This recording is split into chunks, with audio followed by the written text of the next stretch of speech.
LH 사태로 문재인 정부가 큰 타격을 받고 추락했는데 이게 다를 게 뭐가 있습니까? 정부의 GTX 노선 연장 계획이 공식 발표되기 하루 전인 24일 오후부터 인터넷 카페 등을 통해 확산된 것으로 확인돼 정보 유출 의혹이 일고 있습니다.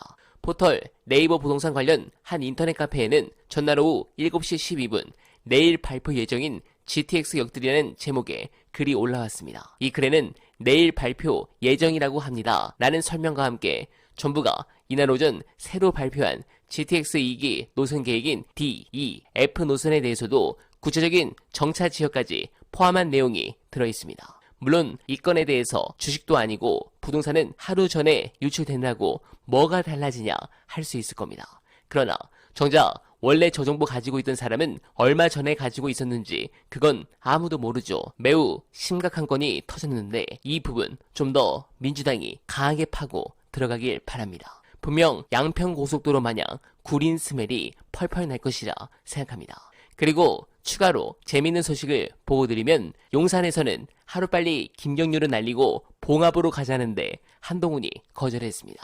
해당 건으로 빠른 시일 안으로 아마 공천평가 시점이겠죠. 한 번 더 크게 사고가 날 것 같습니다. 한 위원장은 오늘 서울 마포울 지역구 사천 논란으로 갈등이 시작됐던 김경률 비대위원이 사퇴해야 한다는 요구가 대통령실 일각에서 거론된다는 데 대해선 그런 요구를 받은 적이 없다고 거듭 선을 그었습니다.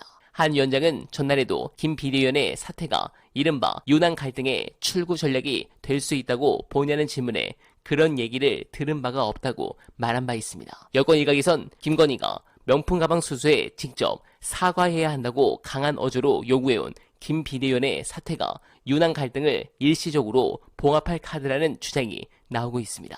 그러나 이렇게 또 기류가 이상해지고 있습니다. 네, 재밌는 상황인데 이 사태를 올해 초부터 정확하게 예측한 도사분이 있습니다. 민주지형의 천공스승 영상 보시고 이어가 보겠습니다. 김경률 회계사가 몇 번 선을 넘는 발언할 때 분명히 시그널이 갔어요. 그런데 한동훈 위원장이 그래? 당은 내 맘대로 하는 거야. 이번에 부딪힐 때 그러잖아요. 정부는 정부 일을 하고 당은 당의 일을 하는 거다. 맞아요. 그럴 때 마포에 가서 이분의 살아온 인생을 봐라 하면서 손을 들어주는 건 여러 가지 의미가 있어요. 당은 내가 장악했다. 내 하는 일에 용산 개입하지 마라. 그럼 그 손 들 때 나는 한번 맞서 싸우겠다는 의지가 있다는 거죠. 윤석열 대통령이 이렇게 급격하게 치고 들어올 줄 몰랐던 것 같아요. 왜? 붕 떠갖고 이제 세상이 내 거 됐으니까 아무도 너무 나를 취했고. 브레이크를 못 잡아 하면서 손을 딱 들어줬는데 용산에서는 시그널을 줬는데도 계속 가? 안 되겠다. 공개적으로 쳐야겠다. 가자. 이게 그 당무 개입하면 대통령으로서의 중립 위반이거든요. 헌법정신 위반이에요. 크죠. 이거 탄핵 사유입니다. 크죠. 나는 지금 당장 우리를 치려고 하는 한동훈을 빨리 제어해. 네, 저야 뭐 미건스 회원이었고 오랜 시절부터 봉도사님을 봤지만 자기 선거 말고는 늘 예측을 잘하셨던 분이죠. 아무쪼록 재밌는 상황이 아닐 수 없는데 사실 김건희 문제는 윤석열, 한동훈 사이에 여러 전선 중 하나일 뿐입니다. 진짜는 공천이죠. 50명을 낙하산으로 뿌린 용산이 딱 50명을 자르려고 하는데 너무 티가 납니다. 그러면서 잡음 없이 재결 때 판을 끌고 가야 할 한동훈이 벌써 이렇게 판을 엎으니까 차후 특검 재결 때도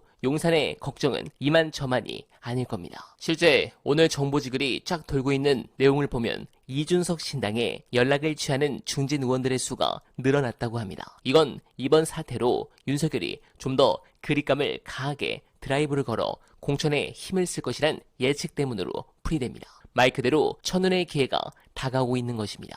그 기회가 오면 민주당이 이번에는 절대 놓치지 말고 꼭 윤석열 정권을 나락으로 보내주시길 간절하게 바라면서 어네바는 오늘도 최선을 다하겠습니다. 여러분 고맙습니다.